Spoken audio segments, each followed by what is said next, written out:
welcome back to Denver Lynx podcast. I'm your host, Isabel Gray, and today I'm joined by the members of Clementine. What's up? Y'all want to go around and introduce yourselves? I'm Sam. I play guitar, and I do some backing vocals sometimes. My name's Caleb. I play the drums. I'm Kieran. I also play the guitar.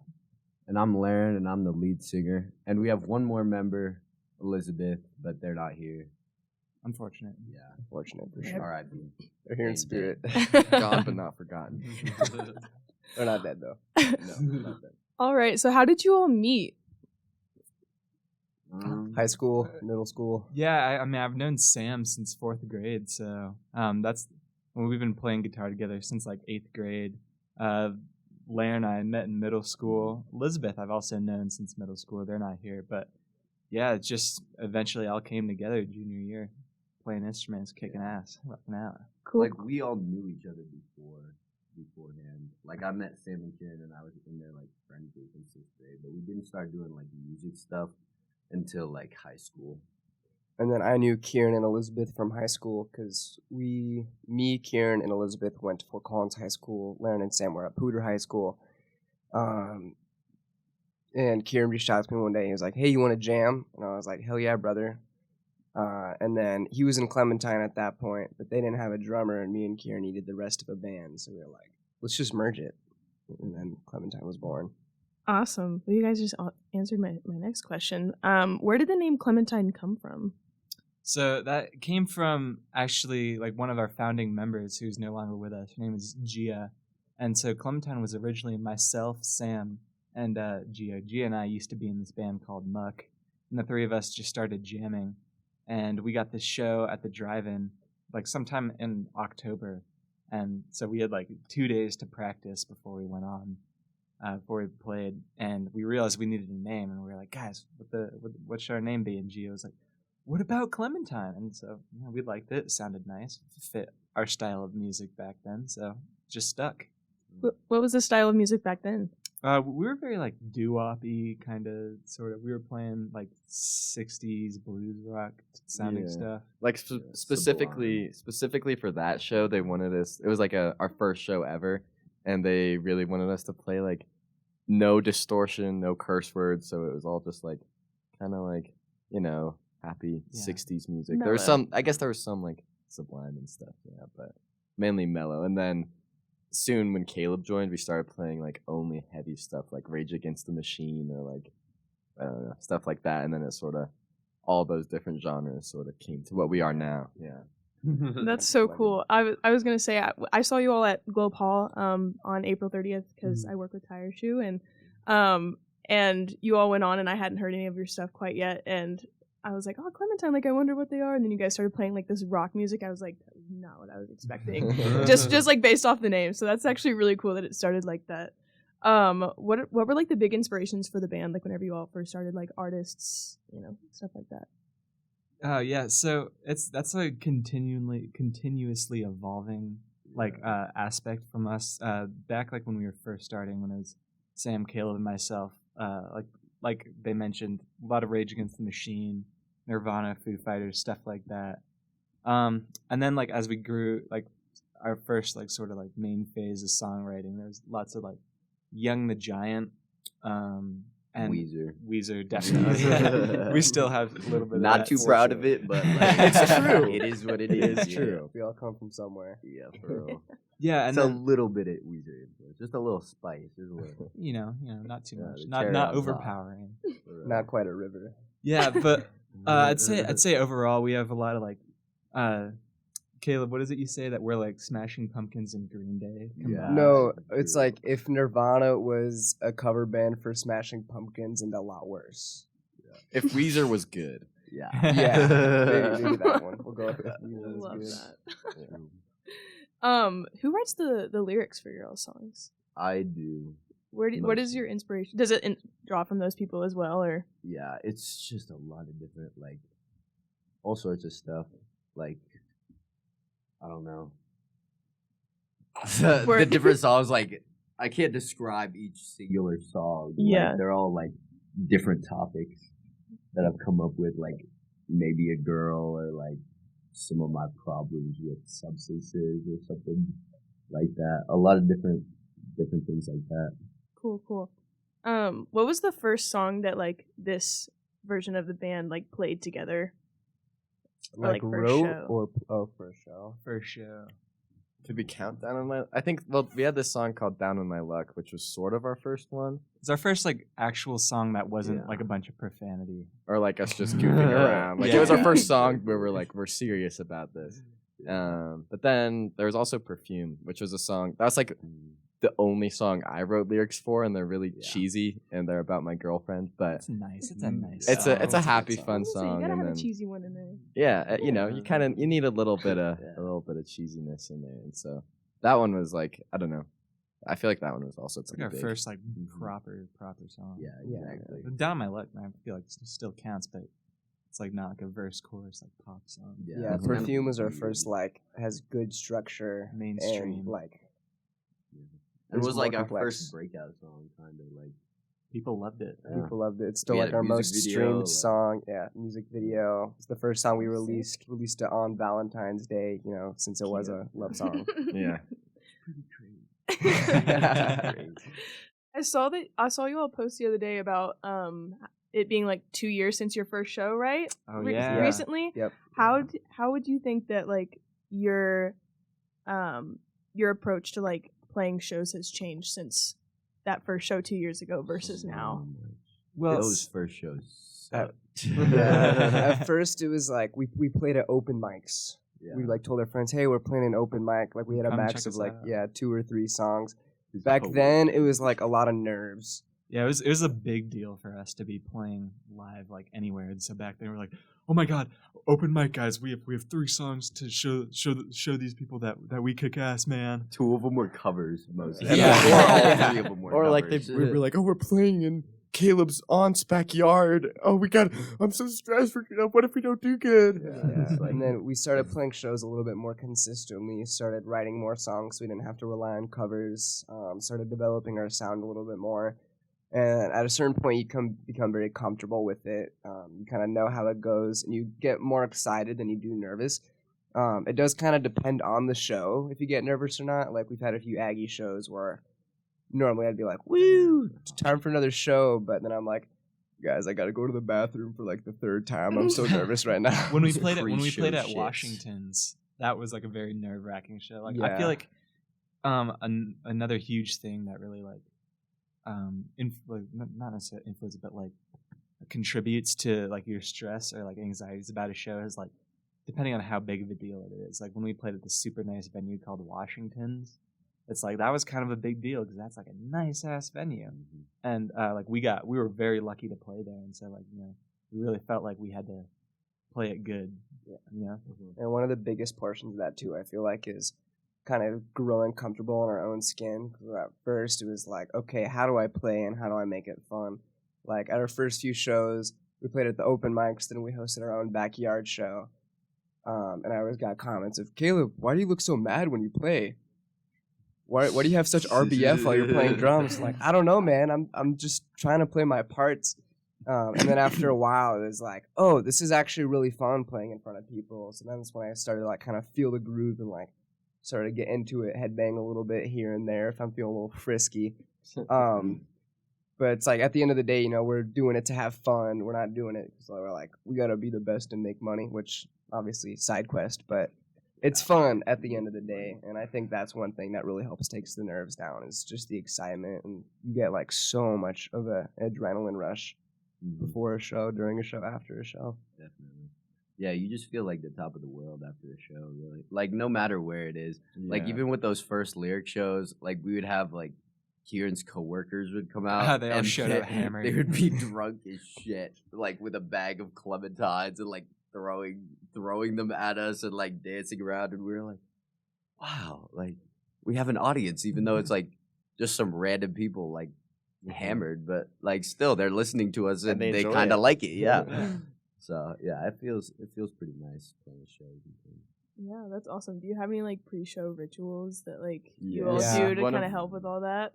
My personal I don't know if that's appropriate to say. I'll say one for one of our ones that we constantly do as like a whole band is like right before we go on stage, we all put our arms around each other and then we all say like something, and I'm always like, normally it's along the lines of like, I love you guys, we're gonna kick ass tonight, but also remember, don't mess up that one part in that one song. But we're gonna kick ass, and then we all put our hands in and we're like, Clementine. Clementine on 3. 1, 2, 3. three, Clementine. Yeah, exactly. That's cute. Gets us pumped right before. Oh yeah. Has that like changed over the years, or has it been that since kind of like day one? That's We've been doing that's that our since day the one. backyard shows. Yeah, yeah. That's cool. It's really good to like psych us up beforehand, and any nerves that are remaining, that kind of helps it like ground you a little bit and be like, okay, it's really not that deep. Let's go do it. Yeah, it's all about having fun. Yeah. You know, and we were talking to actually like one of our friends' bands. Like, I don't know if I should name drop them. Why, why not? Yeah, we'll just see. But like, Gatekeeping. The podcast. You don't get any information actually. okay. But so like after a show, they'll be like, that was like terrible. We messed up so much, and like as an audience member, you wouldn't notice that. And like sometimes they'll stumble across us like before we're about to go on, and we're like huddling, we're like, you know, it's like hyping each other up, and they're like, whoa, like, you know, we never do that. We just say fuck you guys, let's go up there. And then, you know, I feel like, you know, part of it is like, you don't have to be tight all the time, you know, like if you're just doing it to like be good, then that's kind of like fucking pretentious and stupid. It's like, you know, have fun with it, man. Yeah. You know, Yeah, like you can mess up. Like, who gives a shit? Like, the audience won't know. You're the only one most of the time that'll know that you fucked up. yeah, exactly. Like, What I say is you don't have to be the best band to be the best band, which doesn't necessarily make sense. But when you look at Blink-182 and you're like, yeah, those guys kind of suck at playing their instruments, but everyone sings along to their songs. So like, Yeah, they're a huge hit. at the end of the day, if you're having fun and you're, you know, doing it, then you don't need to be doing the crazy like shredding that no one cares to see. Yeah. Yeah, it's more about the experience of it all. Yeah, I'm with you. What goes into like going into like a show? Like, how many like times a week do you all practice? Like, how do you come up with set lists? Is it like really chaotic, or are you all like really put together about it all? Or It so depends on loose. the time. It depends on the time, but When we're not all in separate colleges, we'll practice like 2-3 times a week. When we're all in colleges, we'll practice. Twice a semester. Yeah, this seriously. year, like, while we were all in separate colleges, like, we did not practice, like, at all. We had, Like, it would be, 4 like, practices. maybe once a month, like, If we once got a lucky, semester. bro. But we were playing shows, like, every weekend mm-hmm. this whole year. So, like, we just went to the shows, and that was our practice. Like, we had practiced all these songs beforehand, and we had played them so many times. We were like, okay, like, we're probably not gonna mess it up. If we do, it's fine. But like, if we do, it's not going to be a big Yeah. deal. Yeah. Like we know what Exactly. we're doing. Like so. a few weeks ago, we had a stretch where we had 4 shows within 7 days, and each one was in a different city. And so we played our first shows up in Vail, and we had like an hour-long set, and Sam was gone, so we had to have a different guy from his band, Hospital Socks, fill in. So that show went like all right, and then we played in Boulder the next Thursday, and we ran that set, and that was like our practice run for the set that we were gonna run for Saturday and Sunday. Which Saturday we played at Focal MX in Fort Collins, and then Sunday was that Tire Shoe Still Running show at Globe Hall, and those were like 2 of the tightest sets that we'd like ever played. And I think a big part of that was because we had essentially played 2 shows used before. yeah, Yeah. we'd essentially used the Vail and the Boulder shows as practices because we knew we weren't gonna have any other time. But also at the same time, for each show, we all try to put in like, you know, Oh yeah, no, even if it's like one person in the audience, you never know who that could be. So we're not going to be like, there was no one in the audience for our Yeah. Boulder There, show. there were 3 people. It was my dad, Sam's dad, and then some oh, other it was coworker. my dad's Yeah. coworker who he had never met, and then he Yeah. like met him there. It was Yeah, both the other bands just straight up dipped. Yeah. It's kind of disheartening. I'm not gonna lie. Whatever. but we still played our It's hearts Boulder, out. bro. Yeah, We it don't was, care still a about pretty Boulder. solid We're set. pretty tight. It was pretty solid. Real fun. How is that like having that many shows like in a row, like in different cities? Is that like a goal to be touring like that a lot, Yeah. or Oh, yeah. is it like kind of like a lot, you know? It would have been a lot nicer if it wouldn't have been like right before finals week. Mhm. Yeah, Like it's as true. soon as school ended, it's like, damn, we don't have any shows for like 3 weeks. Why didn't we have that little unofficial mini tour now, like that we have the time for it? But I don't know about you guys, but for me, anyways, when we were playing shows so consistently, and I was working a lot, so I was like, okay, I have to allocate this much time to do my homework, and then I'm gonna go to work, and I have to do homework after that, and then we're gonna play a show. So it kind of helped me keep like a really tight schedule throughout the year. It was like a lot, but it was also like nice at the same time. It was helpful. It's tough. You're tired, but like, But you keep getting Yeah. better each Yeah. night. Exactly. And then like I was doing it and I was like, man, like I don't know if I have the energy to headbang again, but I'm able to like play so much more tight. Like I was like, I can see myself doing this. every time you're up there, like everything goes away. Yeah, Yeah. all And the then when pain you get drains. off, then it all hits you. Yeah, all at once. afterwards. And it's like more than it was before. It's almost Yeah. like the most relaxing part of like the days where you're doing shows like that is when you're actually playing them. Because like before that, you have to get everything all like Or ready you're to go, and you're worried, and you have all this other stuff going on in your life. And then when you're playing, you're playing, and that's it. And so That's Your all you whole have to brain think is about. taken up by like music. and you just put the your stuff you whole need to do, everything yeah. you need to into your music. It's like So, one of the things that like I did notice when we did like that little mini tour at the end of April is when we had that Globe Hall show on Sunday. It's like, you know, even though like we have like played a bunch of like shows like right before that. I guess 2 is not a bunch, but that's a lot for us. It's like we'd played shows on Sunday before, and I kind of noticed that like, how you doing? Oh, you getting hair? Is it's like playing on Sundays. Like I don't know, vibes are just off, man. Like we played this one Sunday show at this place in Fort Collins called the Lyric, and it was in like this like movie theater room. It was actually like a sick ass room, but like the entire audience was sitting down, and like we were stoked for that show. And like at that point, we were just kind of like, all right, well, what the fuck? So you it's know, because there's work in the morning, dog. yeah, it's like it that's, also just depends on the show too. Yeah, like who even your in audience Vail, is. that first Vail show we did, wasn't that on a Sunday? yeah, I think so. Yeah, like even then I was just like, man, I got like school and shit. Well, they tomorrow, like man. party. Yeah, everyone's be partying on Saturday, and then Maybe we Not shouldn't me. do shows on Sundays anymore. yeah, it's Just take a rest day. But that's an off podcast discussion. What's your all's favorite song to perform right now? Someone else go first. I gotta think. I really like FDA. Yeah, FD is a solid It's one. really pretty. I mean- And with Sam going like,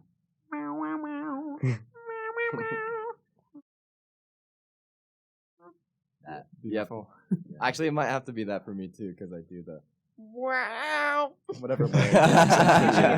He's He's the one with the pretty voice, but either that or pipe player because it's just so heavy, so you can just like go crazy, or perfume because it's just fun, especially if it's like a crowd where like people know the lyrics. There've been times where it's like a whole sea of people singing, chorus, yeah, and then it's like, and then the last part's like just vocals, and then like it's like just everyone's singing it, and you're like, wow, that's actually it's a really cool feeling. So.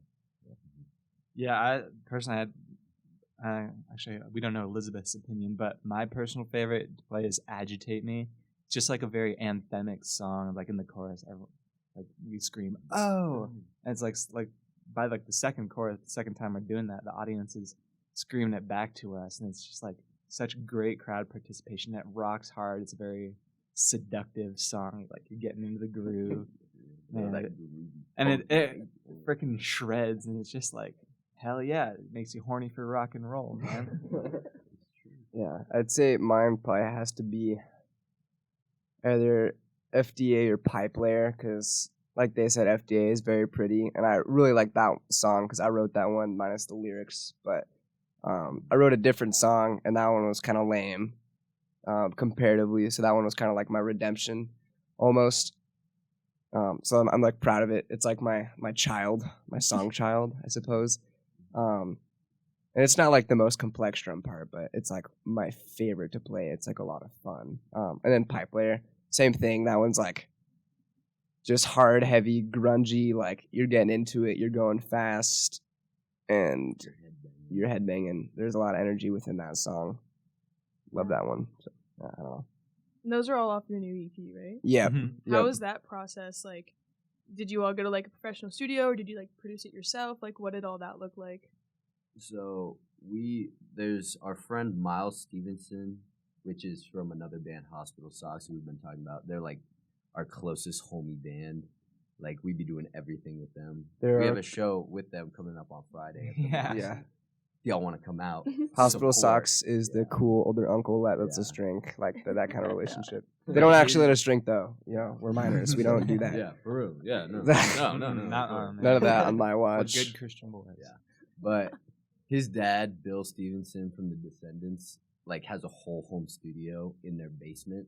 So he's been growing up with this like whole studio his whole life. Like, he knows like Pro Tools and by like the back of his hand. He has like he produced records for Rise Against, No Effects, like all the like punk people. So And then in his house, it's just these gold records. Like, he has platinum and then records you, hanging up on his you're wall. recording, and then you go out, and then he's like sitting there watching TV. Hey guys, how'd it go? But How's it going, guys? He owns the blasting room, which is like a fancy. Super. Like, It's like world there are bands from all over the world that go to record at the Blasting Room. Like, there's this one band in Australia, they're a punk band, and every time they have a new album, they're like, okay, cool, we're gonna go all the way to Fort Collins, Colorado, and record it there instead of something in our own country, which is rad. Yeah. But it was a very fun process, but it was also super stressful because we got a slot at the Aggie for a headlining show, and we were like, okay, I guess we'll do this for our release show, but we hadn't started recording yet. So we had like a month and a half to get all the recordings and mixing and mastering and release setup stuff. France. Yeah, Lara was in France. He had to come straight back and do vocals and For all the songs, the whole EP. it was a stressful month. It was like, oh god, guys, I don't know if we're gonna be able to make it. We didn't even get one of the songs back till like the week of, and we were like, okay, Miles, dude, you got to send this song so we can see if it's good enough to be. But it was like us like waiting, but Miles was incredible. Yeah, he's absolutely very pulled through on talented. He that did one. like 2 of our songs for free. Like, he's just the OG homie. Yeah, Love that I don't guy. know if that's Miles Stevenson, if you're listening, we all love you. Love you, Miles. That sounds hectic. Were you all also in school too? Like, Yep, you were- yep, Oh and my working. gosh. That was like winter break. That was like the first like our halfway through the semester. Yeah. midterms. So Well, that you was, also like- left early for France, though. Yeah, I like did all my midterms early. I was left for taking prayers. finals. Okay, well, gotta go record drums now. Yeah.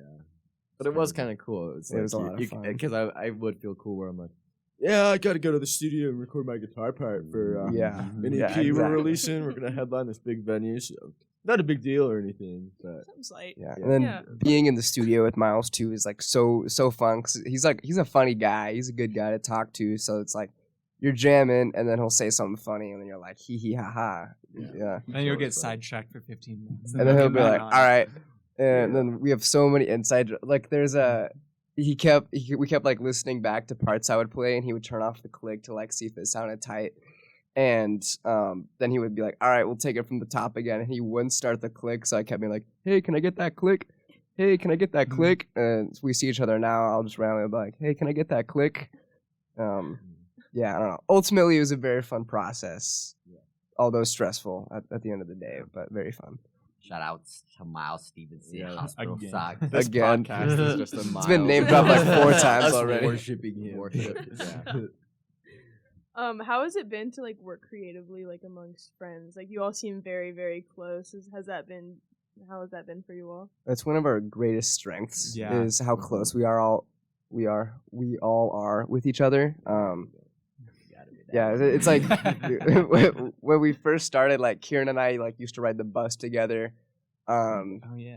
I'd only heard Sam's name, and I had no clue who Laren was. And then he just showed up to practice one day, and I was like, "Who is this guy?"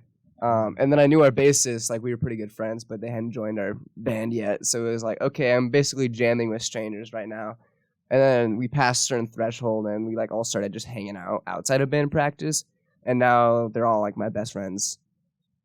So I think it's like that bands should be like best friends with each Mhm. other. Makes it a lot easier to work Like with each other. most of like the great bands are like friends and like are our friends, and you can't just be like, you know, Yeah, a you band. can't have this thing where you're putting like all your time and effort into it if you don't enjoy the people that you're around. Mhm. Like, Yeah. Sometimes though, like I will be in like a business mode at band practices, Yeah. like where like we're here doing band practice. Let's like actually like be doing something productive.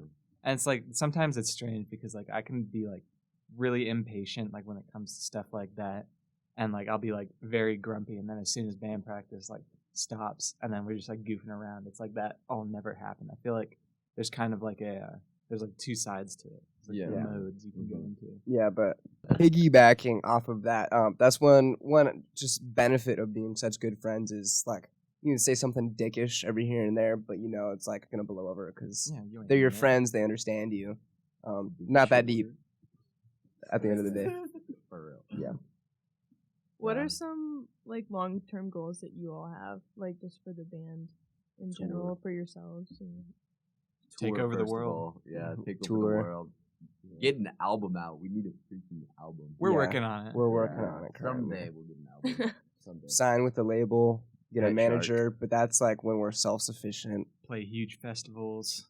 Just really try and do everything we can up to Mhm. like, you know, the big. Just keep any opportunity that comes. Like, there's not really a reason to say no. Not If it'll to, help yeah. you, unless it's like something really weird that genuinely won't help you, which normally doesn't happen. So I don't know. Just And it's not like we're in it purely for like the rock star, we need to make money aspect. Like, or that we need to be famous. Like it's kind of yeah, the goal is just to be making music with And have your fun- friends have And fun being with it. able Yeah. to like support that from the music we make. yeah. I think Like, we that's want the to be ultimate able to goal. make yeah, enough money to like be able to survive off of just like making music. that's Yeah. like the big That's- goal. Like, that's if the it's big goal. possible. Like, cause now, it's like tricky, like even in today's Yeah. age, you got to be like a huge like rap artist. To be doing Yeah. that. because we don't get paid ourselves from this. Like we take all of our money that we make from the band and we put it in a fund. we call it and the then- Clement Fund. Yeah, the Clement Fund. We like putting Clement in. Yeah, front. we get all of our Everything. bag together and consolidated, Mhm. and then we like spend it on like T-shirts or like recording or like Mhm. all the stuff that we need, like Mhm. gas to get us to places, stuff like that. But yeah, Yeah. What has been the hardest part of this whole process so far? Like, has there been like a time that's just been like just a lot and like not easy? the Probably, time but- when Kieran was gonna leave the band. Oh yeah. there have been like several times actually. Like a couple months ago, I was in like a pretty bad place, and it's just like the whole band thing, like playing shows. Like I was just getting like really exhausted, but like one of the reasons I stuck with it is because one, college sucks ass, and like it was really nice to, you know, like you have something to come back to. At the end of the day, something that I'm just like good at. And then like even before that, like when we were like recording our first EP, like I kind of got screwed over a little bit. I didn't get to record like too many of like my own parts on that album. I was like really pissed about that, and like I was just having a hard time like hanging out and like being around like the other members of the band, and I was like really ready to like just like go. And I'm very glad that, you know, I didn't leave and I'm still doing it. Yeah. Had beef with the whole first EP. It just gets very Mhm. stressful, no matter like what's going on. Like even if it like even weekends where it's not 3 shows in one weekend or whatever. Like sometimes it's just like you have like emails where you're like, oh, I gotta respond to this person. We need to figure out how to use DistroKid to release a song, and like, you know, email the promoter of that show and what time does this work? And then when you have 5 people who you're trying to get like everyone to be like each person to be like, this time works for me on this date, when you're trying to do like everything on top of that, especially when we're in like different cities sometimes for like college, it's like it's tricky to be able to like have multiple conversations about dates and times with 5 people and then try and figure it all out, and it just gets stressful, but Yeah, it's fun. It's worth it. You quickly realize that having a band isn't just playing shows. There's like a lot of There's a whole logistics that business And go we into it. side to don't it. even have a manager for us. Like we're Yeah. having to do all this, like reach out to people, make shirt designs, make Instagram posts, like promote it, do everything for the band, like by ourselves. Yeah, Sam is like Yeah. very much on like the the reaching out to people's Yeah. side, which is like we're like super grateful to him because like he's basically our Damn manager. straight. yeah. And it's like I do a lot of like the Instagram promotions. Like I'll get bored and it's like let me post some on like the Clement Instagram, and so I'll just like make a stupid reel or something, and then people think it's funny, and so I like doing that. Yeah. That's good. I think one of the biggest things that like hard hitting things that have hit us is just kind of like taking losses as a band. The most notable one, which we kind of ended up profiting from anyways, we signed up for this competition called Sonic Spotlight, which is a really great opportunity for younger bands, age 22 and under, where you'll apply, they'll pick 8 finalists or semi-finalists, I guess, and then you'll record a song, then they'll play it on 105.5. Yep. Colorado Sound. And then they have a panel of judges. They'll vote on your songs, and then they'll pick 3 of those, 3 of the 8 bands to go on to the final round. And from there, you get to make a music video, like free of charge, like a high quality one. And then you get to play at Washington's. And then if you win, you get like a ton of prizes. And so we got top 8 this past year, but we didn't make it top 3. So that was like a huge bum out. Because we felt pretty confident, but obviously, you're not going to win every single time. You can't just expect success to come to you every single time. So that kind of gave us motivation. We were like leaving, we're like, damn, we got to get better. Gotta manifest. Yeah, but yeah, that ended up kind of working in our favor because they put on the radio station, so they had like listener submissions, like who they thought was the best. So we ended up getting the Listener's Choice Award. So we still got to play at Washington's with all of the other 3 finalist bands, and we like closed out the night, and we played like one of the most killer sets that we have done to date. I think that's my favorite set that we've ever done. Yeah, and we got a lot of great connections from that show. We met one of our best friends, Forrest Nelson. Forrest, if you're listening to this, we love you. Love Forrest. Loving the amount of shout outs. Yeah. This is great. Shout out Miles Stevenson from Hospital Hey, Socks. shout out Hospital Socks. Go stream Hospital Socks on all platforms. They better than us. They're way better than us. Shout out Trees Don't Move for also being better than us. Shout out Hospital Socks. All right, that's Okay. enough. Shut up. We get off task very easily. Yeah. Me too. It's all Our good. attention spans are very limited. I'm with you on that. Limited edition. Who is like dream person / artist that you all would want to work with, like either individually or like as a band? Big Grohl. Lil Peep or Kurt Cobain. No, I'm just kidding. Probably Sorry. Babytron. Destroy Baby Lonely. Gucci. No, but Mario seriously, Jr. I don't know.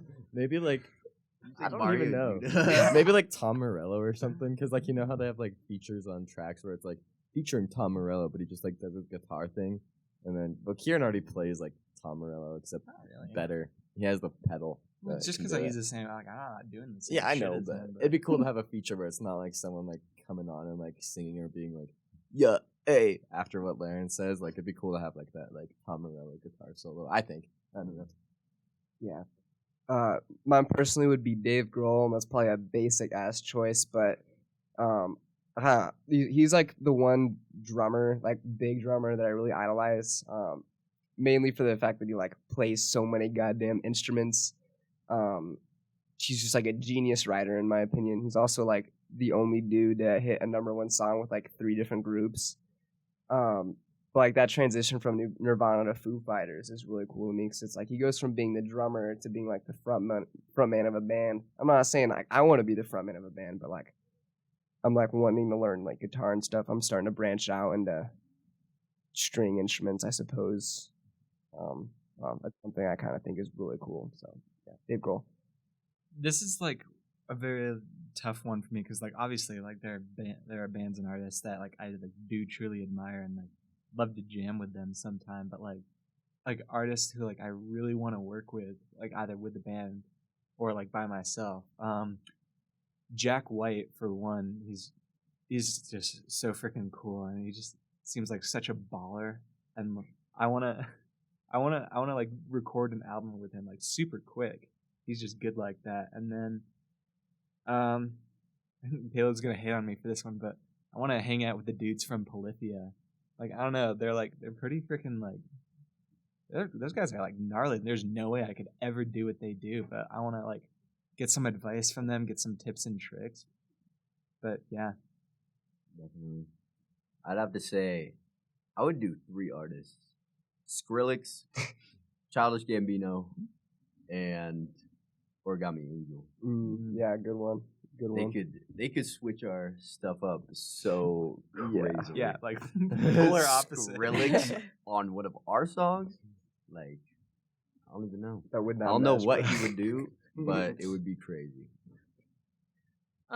What keeps you all going? Like whenever this is kind of backtracking a little bit, but like whenever things like do get hard, like what keeps you all going? I don't know, just like I listen to our songs and like the old stuff that we did, and like I don't know, I just remember like how we were just starting out in this and like had no idea what we were doing, like never recorded anything before, and we just like kind of did it all ourselves.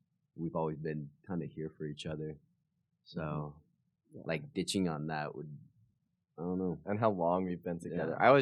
It's always just those memories where you're just like, you think about, and thinking not only about like the past, but what's coming up too and what's in store for the future. But specifically just thinking about like shows we've played together. Even in our songs, I feel like there's some like stories of things that have applied either to like all of us or just to, you know, some of us. And then, but it's sort of like just listening to it, it kind of makes me like, oh, I remember like writing that, playing it, and sometimes like stuff that it's about. And it's like all the nostalgia hits you, and then you just get excited for what's to come. For me, it's like Clementine is like my hobby almost. Like I've had like interests in the past, but this is the first thing that I was like really serious about. That I was like, yes, I want to see this like go far, and it's already like far exceeded my expectations, like way more than I ever imagined possible for us. But it's like we hit that point, so imagine what other points we could hit in the future, and that kind of keeps me going, along with the memories, along with the time put in. This was like the first like group or like project or something that I, not like necessarily just pertaining to music, but first thing that I really felt like I belonged in. It was like the first thing, and I was like, I really want to put my all into this. And then we just built such great friendships and stuff off of that too. It's like my life would not be the same if we let go of it. I would be like sad and thinking about like starting a new band or like joining another one. It's like, yeah, it could be fun to jam with multiple different groups, but like Clementine will always be my heart, kind of. Like we also got very lucky starting when we did in high school because we got a good foundation with all of our high school friends, like going to our shows at first and kind of artificially boosting our Spotify numbers and Instagram followers and stuff. They were still real people. They just went to our high school and they knew us from there. It's just that we were young. Yeah, Yeah, but yes, exactly. I agree. Yeah, I mean, like, you know, so every however long the intervals are, like between like when I'm going through it, I'm like, yeah, I just want to quit the band. It's like too much. But then I realize I'm not doing the band like all the time, and like so like it'll usually pass, but you know it just keeps happening. It's just a part of life. And you know, like I've had plenty of opportunities to drop out, but I still haven't. And I think like part of it, like what Sam and Caleb have already said, is like we've like built this up like so much, and to just have to like just start again like from the bottom, it just seems really annoying and inconvenient. So I'll just thug it out. We'll do the thug shit. Thug it out. Where do you all see yourselves a year from now? Hopefully on tour. Hopefully doing something bigger. I don't know. Yeah, just doing something, or at least I don't know, playing shows still. That's like at least that. But if I'm dreaming big, then like we're like I don't know, signed to a label and able to be self-sufficient with finances from doing the band and being able to like not just put like some of our time into it, but like actually be able to put all of our time into it and be rewarded. But I'm saying I'm cool if it's like we're just going. Back to, if we're like just playing shows still, that's all I want to be doing. Nothing else. I kind of want to get some out of state shows, like maybe like a SoCal tour, a East Coast tour, something fun like that. We've got a few connections in California that we could hit up, but those have kind of not entirely come through yet.